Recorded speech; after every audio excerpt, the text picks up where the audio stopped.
Most MSPs do project management, and it's really a vital part of their business. The challenge is that many MSPs don't make a whole lot of margin from their projects, and it's really a detriment to their business to do it that way. So we're going to be talking about a number of different ways we can upgrade your project process as we kind of work our way through this video today. My name is Adam Hanneman. Welcome to Ramblings of a Geek. I've been in the MSP space for the better part of a couple decades, and I've been on project teams. I've led them, I've helped build them up, and I've seen a lot of different things as we go. And I've got 7 different ways how to improve the profitability of your project team. So let's go ahead and get started. In my opinion, a profitable project team starts with having enough project work for your team to work on. The reality is your project engineers are likely your most expensive engineers, so having them on the bench is not good for you, not good for your bottom line. So it all starts with that project pipeline. It's really important to understand how much work your project engineers can kind of handle on a day-to-day basis or a month-to-month basis more appropriately, and make sure you've got a number of those months kind of planned out. So for example, if you have a project engineer that can work their way through about $15,000 of projects in a month, that means you have to have $15,000 of projects for the month that they're working on. And in my world, I would think you need at least $15,000 to $30,000 more of projects sold or about to be sold in order for that project engineer to be able to be busy and working their billable work throughout the course of the next couple of months. Now, this is where having a solid account management process comes in, and I'll link a video up above about that. But the challenge here is to make sure you're doing that every single month. And if you've got 2 or 3 project engineers all clipping away at $10,000 or $15,000 or $20,000 or $25,000 a month in their project billables, you need to make sure that you've got that amount of work coming in behind for every different engineer that you've got that's on the project side of the world. Because otherwise, what will happen is you're going to run out of work for them to do, and they're going to be sitting on the bench. That's what really will impact your profitability in a big way. The second thing when it comes to projects is you need to have a solid statement of work and a really good scope built into it, because there's really 2 reasons why it's important. The first one is you want to make sure your clients and you are on the same page. That's a really important piece, because if you're not on the same page with the client, then good luck at having a good client experience.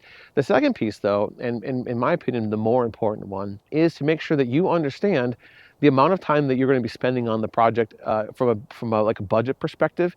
And this might not be something you share with your client. It might be, but it might not be. In my world, we never did. But the idea is that you need to understand that if we think this project's going to take 20 hours, well, what happens if it takes 25 or 30 because we scoped it poorly, right?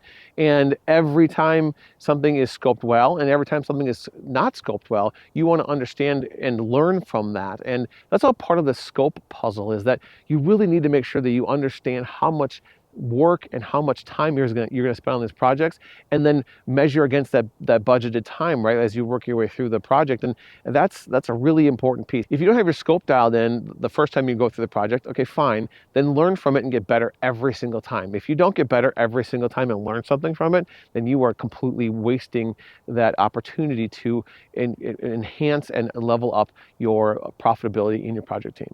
The third thing here is all about change orders and scope change, right? When something changes in a project, what do you do? Well, part of that should be handled in that scope of work, right? That you're telling the client, this is what we're going to do for you, and if something's different, this is how we're going to handle it, right? That's part of the process. Well, then you actually have to execute on those change orders, and you have to make sure you're communicating with the client well with these things. Otherwise, again, you're going to end up with frustrated clients. But if you have a scope change, you need to get paid for it. Not only do you need to get paid for it in dollars, but you also need to get paid for it in time, because there's 2 components of a scope change that really can impact the project. One is the literal dollars, right? That's a big deal. But the other piece is if you've got projects lined up, 2 or 3 projects lined up, and you have a big scope change, you might have to adjust some other things down the road, and that's going to cause some friction there as well. So understanding what that looks like and properly executing a scope change is really important. And your project engineers are often not the people who really want to deal with that. It's not a thing that they feel entirely comfortable dealing with. That might be something for your project managers to do.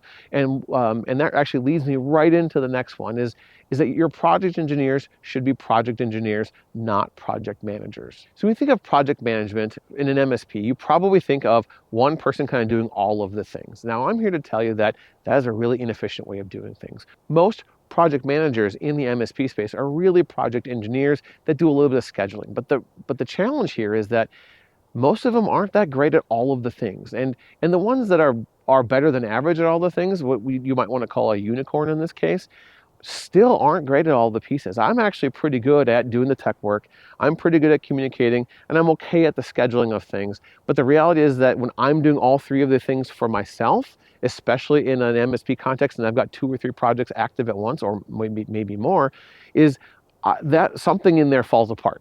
Either the scheduling falls apart or the communication falls apart. Usually the tech work was no problem, but when I was a project engineer trying to do all of the things, I struggled mightily with trying to manage all those pieces along the line. So my recommendation, and what I think is a really important piece here, is that you have a project coordinator or a project manager, someone that's there to keep the scheduling going and keep the communications flowing, right? Those are 2 really important pieces that your project engineers probably shouldn't have to manage, and frankly, probably aren't all that good at it anyway. So let them focus on the tech work, and you take the scheduling and you take the communication off of their plates as much as you possibly can, which then gives them more runway to get more project work done in a more efficient manner. The next one is all about having a reasonable amount of projects to work on at any given time. I've seen over and over and over again in some of my past practices and plenty of other MSPs as I talk to them in peer groups and whatnot, that have 10, 15 projects going on at any given time for a single person. And it's just far too many projects to work on at any given time. Ideally, your project engineer has 1 or 2 projects to work on at any given time, and they knock those things out and they move on to the next thing. Now, that's not super realistic in the MSP space. So what I'd like you to do is find a way to have no more than 5 active projects going on at any given time for any project engineer. Now, the reality is, of those 5, 1 or 2 are probably close to being done.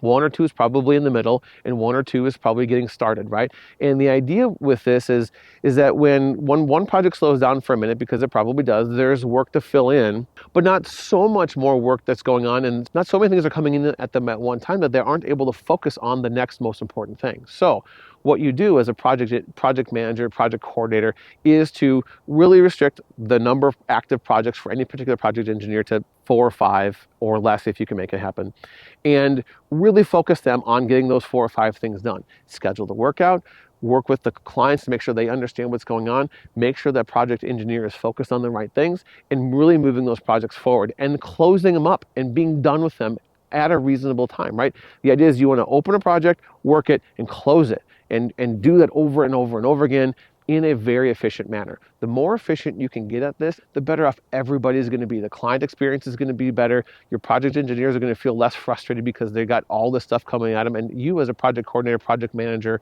the leader of the project team is going to be less frustrated because they're able to get these things done and move on. And you don't have this lingering projects for months and months and months and months. The next one is project engineer billable time. As I mentioned before, your project engineers are amongst your most expensive resources in your organization. They're probably your most experienced technicians, and they are really, really good at what they do, and they can do lots of different things for your company, which also leads them to the potential for trying to help out their teammates in a service desk capacity, trying to solve issues and do these other pieces, and you know, I have a question about this other project thing that you did a little while ago, and like you're kind of getting pulled back in and out of things. And the challenge there is that you want your teammates to help your other teammates. But on the flip side is your project engineers need to be spending the majority of their time on projects. So make sure that you set realistic expectations with them as it relates to working projects versus kind of helping the service desk. I used to expect my project engineers to basically be billable for about 6.5, 6.75, 7 hours a day, somewhere in there. Ideally, probably closer to that 6.5 hours. And I gave my project engineers a little bit of grace and said, look, you can spend up to 1 hour per day helping out the service desk as needed. Now, I would rather you not have to spend 5 hours a week on it, but at the same time, if you have to help your teammates, you have to help your teammates. But the minute you're at 5 hours and 1 minute, you need to ask for permission for that extra minute, because I couldn't have them just grinding away their time at on working on service desk issues or bailing out the service desk or whatever that looks like. And I also gave my project engineers a little bit of agency to say, work with the coordinator to figure out if you want to spend 2 hours on Monday, no hours Tuesday, Wednesday, Thursday, and then a couple more hours on Friday. Like, I gave them some agency there because I didn't need to kind of stifle what they had going on. But at the same time, they were accountable to making sure that they were able to hit 5.5 hours or better per day of project billable stuff. That ended up working out great for us as we really tried to kind of rein in some of that kind of creep out. We've talked about a number of things so far. We talked about the pipeline, why that's so important. We've talked about what the scope looks like and make sure that's really important. We talked a lot about the change order process and make sure you have that dialed in. We talked about making sure that your project engineers understand what their role is and making sure that they're not doing project management and all those other things, and you've got somebody kind of helping run that side of the world. We also talked about having the appropriate number of projects open at one time, because that's really important.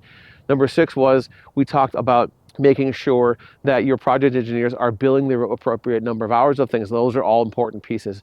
Now, number 7 is coming up in a minute, but what I want you to do real quick is comment below what you've seen, like where your biggest challenge with your project team is, or where your biggest challenges as a project engineer or as a project manager, right? Tell me a little bit about what you're running into, because I think that's really important. But number 7 is really all about project post-mortems. Now, no matter how big or small your MSP is, there is something to learn from every project. It might be a 2-minute thing you learn, but it might be a half-hour thing that you learn, right? This is an opportunity for you to sit down after every project and really go through what we learned, what went well, what didn't go well, what are we going to adjust for next time. This is where the scope issues really kind of play out of, hey, this project was poorly scoped. We thought this was going to take 10 hours, it took 15. Now we ended up eating a few hours of time, or we had to do scope changes or whatever. And this is a really good opportunity for you to learn about all of the things along the way. Now, when my project team did a really good job with these postmortems, we had the project coordinator, the project engineer that worked the project, and an account manager, and then I was usually in on the conversation as well.